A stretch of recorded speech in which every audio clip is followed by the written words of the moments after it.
हा एक महत्वाचा प्रश्न. दुसरं एक आणखीन मनात यायचं, इंग्रज आले, मोगल आले, सगळ्यात जास्त जर हानी कोणाची केली असेल तर ती आपल्या देवस्थानची केलेली. 30,000 पेक्षा जास्त भारत, पाकिस्तान, बांगला, अफगाणिस्तान अशा 14 देशातील 30,000 मंदिरं पाडलेली.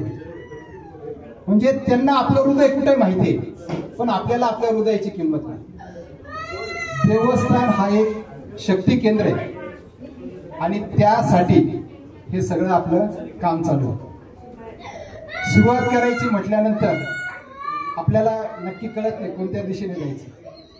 मग मला सांगितल्याप्रमाणे काही बाहेरची आणि नाशिकला काम सुरू करायचं म्हटलं तर देवांचा देव महादेव कपालेश्वर, काळाराम मंदिर, पंचमुखी हनुमान मंदिर, श्रीकृष्ण तीर्थ आणि गंगा गोदावरी पुरोहित संघ, ह्या 5 व्यक्तींनी आणि संस्थांनी अतिशय मनापासून, म्हणजे मला विचार जे आज दिसते आपल्याला की नाशिक जिल्ह्यातील 1,000 मंदिर एकत्र आहेत.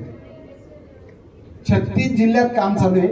प्रत्येक मंदिरात साधारण आपल्या प्रत्येक जिल्ह्यात 100-50 असे देवस्थान आहेत. 6 राज्यात चालू आहे आणि त्यातल्या त्यात खास म्हणजे काश्मीरमध्ये पण आपण एक संघपणा आणतोय. ते पण आपलं काम लवकर होतं.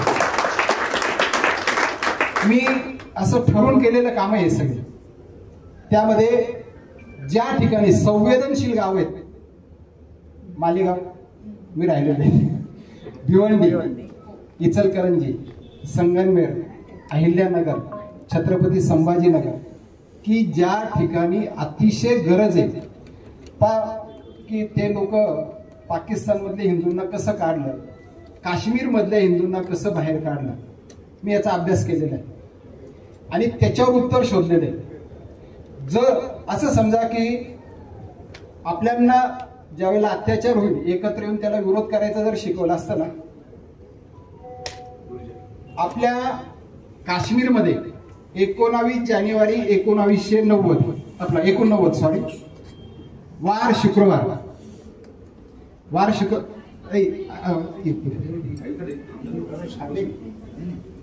आई आई आई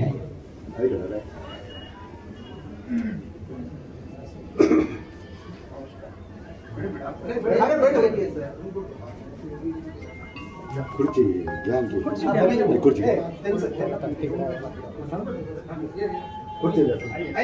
त्यांना पण घेतलं. हो इकडे घ्या, या या आता आता तुमचे सगळे मित्र आले.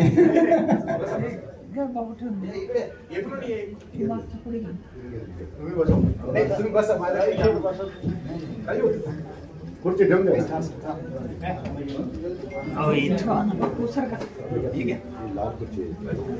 तर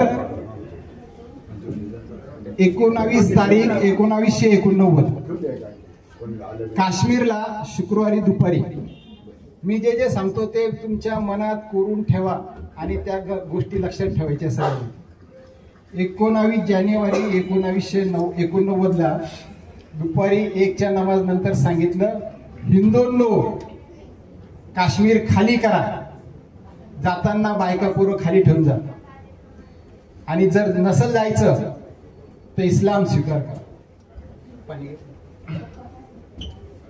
त्या दिवशी 1,52,000 पंडित आणि हिंदू काश्मीरच्या बाहेर पडले. हे जर एकत्र आले असते आणि नुसतं श्रीनगरवर पाहिलं असतं तरी श्रीनगरचं काम तमाम करता आलं असतं. पण आम्हाला हे शिकवलं नाही आणि सगळ्यात मोठी अडचण तिथे होती. प्रत्येक ठिकाणाहून आपण माघार घेतलेले, काश्मीर असू द्या, पाकिस्तान असू द्या, पाकिस्तानमध्ये 20% हिंदू होते, आता तिथे औषधाला पण ठेवलेले नाही. अफगाणिस्तान बौद्ध भूमी होती, श्रीलंका आहे, बांगलादेश आत्ता पाहतोय आपण. आता पाहिजे एक 3 गोष्टीवर मी काम करतोय. एक, संध्याकाळची आरती, प्रत्येक घरात पूजापाठ, आपला वार शनिवार. आता बांगलादेशाच्या विरोधात आपण मोर्चे घेतले. मग प्रत्येक संस्थेने, प्रत्येक राजकीय पक्षाने वेगवेगळ्या दिवशी घेतले. इस्लाम मध्ये मोर्चा काढायचा असेल तर शुक्रवारी दुपारी 1 वाजायच्या नमाज नंतर असतो. आपले जर बांगलादेशाच्या विरोधात मोर्चे निघाले, मी आता प्रत्येक पक्षाचं किंवा संस्थेचं नाव नाही घेत, 100, 200 काही ठिकाणी 10 लोक नव्हते. त्यांचा मोर्चा निघतो त्यावेळेला 10,000 लोक कमीत कमी असतात. याला म्हणतात मॉब सायकोलॉजी. याचं काम मी आता चालू करतोय, मला माहिती 10 वर्षानंतर याचं फळ मिळणार आहे. ज्या दिवशी संवेदनशील एरियातल्या मंदिरात 10,000 लोक, 5,000, 2,000 आरतीला राहतील, त्या मंदिराला हात लावायची कोणाला ताकद होईल का? हे सगळं आपल्याला लक्ष ठेवायचंय. मी जे सांगतोय ह्या बऱ्याच बारीक गोष्टी.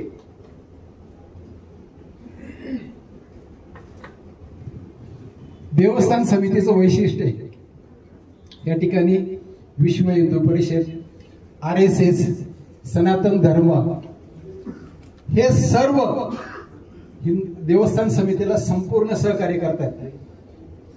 मी जर नावं सांगितले तुम्हाला की ज्यांची भेट घेणं, असं समजा की 7 जन्माची पुण्य आहे, त्याच्यात स्वामी रामाभद्राचार्य, ज्यांना ज्यावेळेला आपण ह्या 3 गोष्टी सांगितल्या त्यांच्या गळ्यातील हार काढून अक्षरशः माझ्या गळ्यात घातला. हे देवस्थानचं काम किती मोठं आहे. एक विष्णूजी जैन, मी शपथ घेतली होती जोपर्यंत मी त्यांच्या पाया पडणार नाही तोपर्यंत काशी विश्वनाथ मंदिरात मी पाय ठेवणार नाही. इथे लोक मला बोलले की यार तुम्ही देवापेक्षा त्या वकिलांना महत्व देत आहे. मला सांगा, आपण 100 कोटी आहे, आपल्या कोणाची ताकद आहे का सोडवायची? नाही. पण कोर्टाकडून सोडवायची ताकद विष्णूजी जैन आहेत आणि अश्विनजी उपाध्याय या दोघांबरोबर जेवायचं मला भाग्य पण लागलेलं आहे. आणि त्यांनी ज्या वेळेला सांगितलं त्यांनी अतिशय मनापासून याला आपल्याला सहकार्य केले. सुदर्शन चॅनलचे मालक चव्हाणके, त्यांच्या बरोबर जेवायचा चान्स मिळाला. आत्ता मध्ये विश्व हिंदू परिषदचे जे भारताचे अध्यक्ष आलोकजी, त्यांच्या बरोबर जेवायचा चान्स मिळाला. म्हणजे मी स्वप्नात पण कधी विचार करू शकत नव्हतो की ह्या व्यक्ती बरोबर आपल्याला बसायला मिळेल किंवा यांना भेटायला मिळेल. त्या व्यक्तींबरोबर जेवायचा चान्स मला मिळाला, हे फार महत्वाचं आहे. आणि हे मला मिळालं नाही, पहिले लक्षात घ्या, हे देवस्थानच्या कामाला मिळालेलं आहे. त्यांनी माझ्यासारख्या त्यांच्या समोर 1000 लोक राहतात, कोणालाही पटकन लवकर घेत नाही.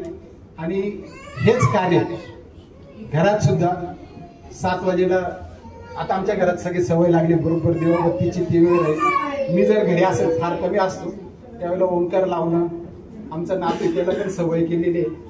आपल्या घरात पण हळूहळू सगळ्यांना विनंती राहील, तुम्ही तर कराच, पण आपला धर्म टिकण्यासाठी अतिशय महत्वाची बाब आहे. जर आपण आपला धर्म नाही पाळला तर पाकिस्तान, आपल्या देखत काश्मीर, आता मी मालेगावला राहिलेलो आहे, त्यामुळे सगळं लक्षात घ्या. आणि देवस्थान समितीचं हे कार्य पुढे घेऊन जाण्याचं मी काम करतो. त्यामध्ये आमचे पांडेजी, त्यानंतर बाळासाहेब, 2-4 ठिकाणी माझ्याबरोबर आलेले पण आहेत.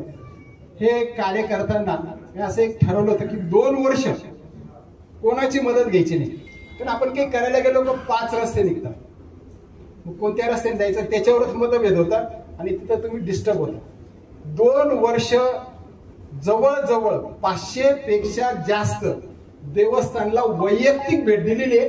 त्यामध्ये मग हे जे बसले काळाराम मंदिर आहे, कपालेश्वर आहे, त्यानंतर रामतीर्थ, आपला श्रीकृष्ण तीर्थ आहे, पंचमुखी हनुमान मंदिर आहे. आणि माझ्या माहितीप्रमाणे आतापर्यंत जे मी तुम्हाला हे सगळं सांगतोय, असं जवळजवळ 2 ते 3 लाख पेक्षा जास्त लोकांपर्यंत पोहोचवले प्रत्यक्षरित्या. त्यामध्ये कार्यक्रम असेल, आरती असेल, त्या ठिकाणी बऱ्याच ठिकाणी बोलत असतात. जसं जमेल आपण त्याप्रमाणे जात असतो. या ठिकाणी आमचे मित्र आहेत, काळाराम मंदिराचे ट्रस्टी पण आहेत, धनंजय पुजारी, त्यानंतर श्रीकृष्ण तीर्थ आणि पंचमुखी हनुमान मंदिर, या ज्यांनी सगळ्यात मोठं सहकार्य मला केलेलं आहे.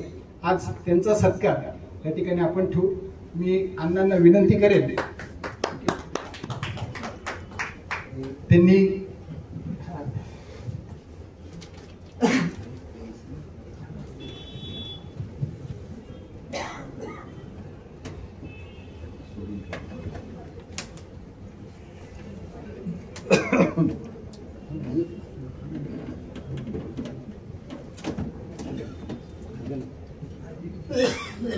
मोकळे करून बसा.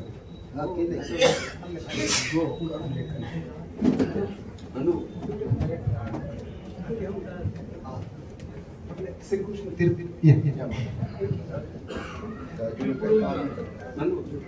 जय श्रीराम, जय श्रीराम। आपका आशीर्वाद हमें ऐसे ही चाहिए। त्यानंतर पंचमुखी हनुमान मंदिर पांड्या क्या बाजूला क्या बाजूला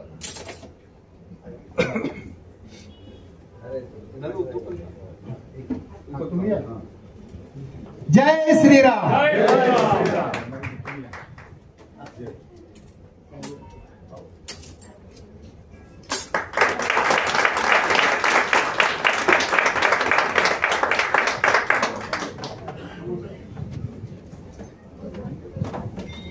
आपले धनंजय भाऊ आहेत, काळाराम मंदिर मध्ये ट्रस्टी आहेत आणि वैशिष्ट्य देवस्थान समितीमध्ये बरोबर न चुकता काळाराम मंदिराचं रोज फोटो टाकतात, त्याबद्दल त्यांचाही सत्कार।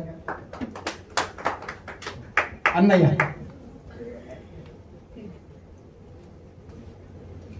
जय श्रीराम, जय श्रीराम।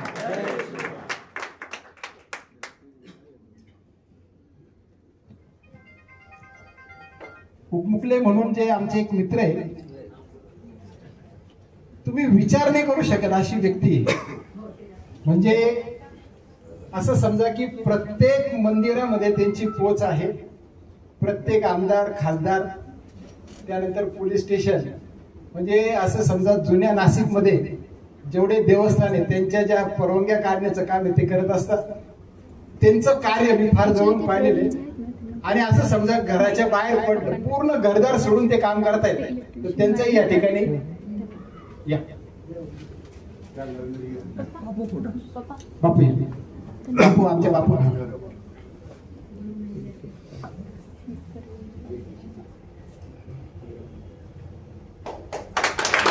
जय श्रीराम।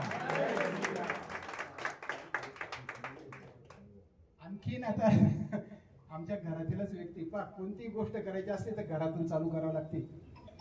जे सगळ्यात पहिले 7 वाजेची आरती देवाजवळ विनंती केली होती की बाबा हे काम मला दिले तर ते नक्कीच संपूर्ण यश मिळावं। ठाणगावचं राम मंदिर आमच्या वहिनी पाहतात आणि राजू पाहतात, त्या दोघांचाही सत्कार मी आपले देशमुख साहेबांना विनंती करतो ती क्रियांनी यावं।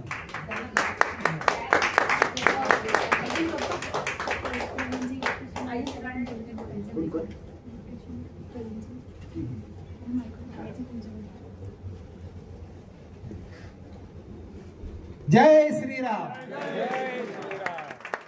पहिलं मंदिर आहे जे आपण 7 वाजेच्या आरतीला त्या ठिकाणी सुरुवात केली। आजही तिथे हरिपाठ रोज चालतो। सिन्नरचं दुसरं मंदिर आहे जे आता खरं काय बाहेरचे बोलवायचे नव्हते म्हणून मी बाहेर कोणाला जे आहे त्यांना बोलवलं नाही, फक्त नाशिक पुरतच आपण मर्यादित कार्यक्रम ठेवलेला होता। सगळ्यांना दिनेश भाई ज्यांनी खरं वर्ल्ड रेकॉर्ड मी केलं, पण ते माझा पिछा करावा लागला। त्यांना रोज कायद्याने त्यांना ते चेक करणं असतं लाईव्ह करताय की नाही, बरोबर 5लाच करताय का की उठावर आपलं घेतला आणि व्हिडिओ टाकून दिला। तर आपलं हे वर्ल्ड रेकॉर्ड होण्यामागचं एकच मुख्य कारण आहे की ते लाईव्ह केलेले असं आपला हे व्हिडिओ तो टाकला, पण ते तर काही लोक आपल्यापेक्षा जास्त आहेत, त्यांचाही या ठिकाणी मी सत्कार करतो। आमचे राजू बोला सांगतो आपलं दाजी द्या दाजींना थोडा कार्यक्रमाला उशीर झाल्याबद्दल जय श्रीराम।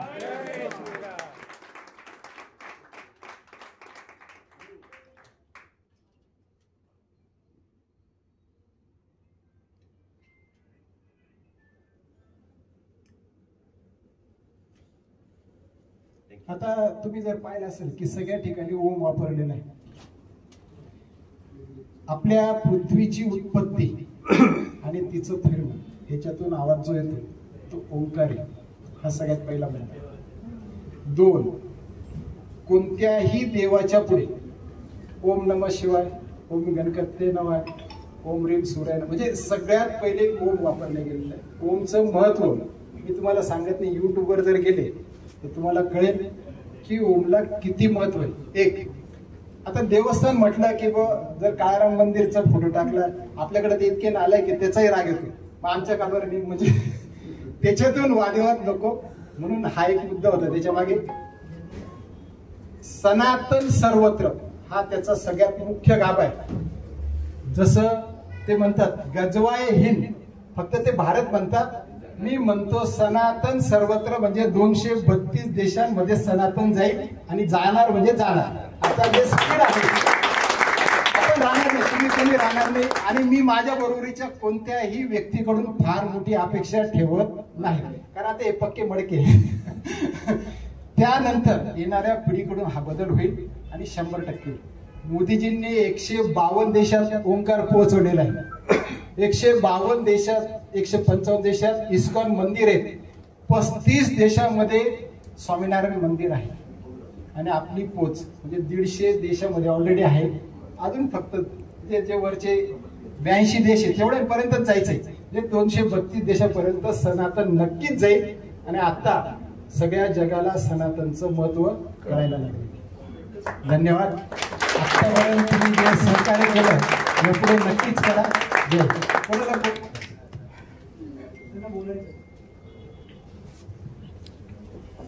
जय श्रीराम. आवाज जोरदार आला पाहिजे. आपण जगाच्या पाठीवर पोचतोय. हे विश्व आपल्याला, हे विश्वची माझे घर असं ज्ञानेश्वरांनी आपल्याला ज्ञानेश्वरी सांगितलेलं आहे. आणि आम्ही वारकरी असल्यामुळे ते विश्वापर्यंत पोचायचं आहे. तर सर्वात महत्त्वाची गोष्ट नंदकिशोरजी भावसार आणि यांचा आमचा तसा जुना परिचय आहे. आणि ज्यावेळेस मी त्यांना भेटलो एक ऊर्जा मला अनुभवायला मिळाली, आणि त्या ऊर्जेतून श्री विश्व देवस्थान समितीवर मी 2-4 तोडक्या मोडक्या ओळी लिहिल्या आहेत. त्या मी आपल्या समोर सादर करतो. आवडल्या तर टाळ्या वाजवा. श्री विश्व देवस्थान समिती. पहिला शब्द आहे श्री. श्रींची कृपा झाली जोरदार, श्रींची कृपा झाली जोरदार, आरती सेवा करण्याची संधी प्राप्त झाली देशभर. सध्या देशभर आहे, नंतर विश्वभर होईल. विश्वमधला विश्वात व्हावे सनातन धर्माचे संस्कार आणि हिंदू संस्कृतीचे होण्या संवर्धन. श्री विश्व देवस्थान समिती सदा तत्पर. विश्वभर करण्या प्रचार व प्रसार. 1 ऑगस्ट 2021 या दिवशी श्री विश्व देवस्थान समितीच्या स्थापनेची मुहूर्तमेढ रोवण्यात तत्पर झाले नंदकिशोर. देश, देव आणि धर्मासाठी आज भावसार साजरी करीत आहेत 1षष्टी. समितीचाही आहे 4था वर्धापन दिन. दोघेही धर्म कार्यासाठी सदा तयार. ते स्वतः आणि समिती. व वसंत फुलला देवस्थान समितीच्या कार्यातून महाराष्ट्रातील 36 जिल्हे आणि उत्तर प्रदेश, मध्य प्रदेश, राजस्थान, गुजरात, गोवा, पश्चिम बंगाल व जम्मू काश्मीर स्थापनेलाच केला संकल्प.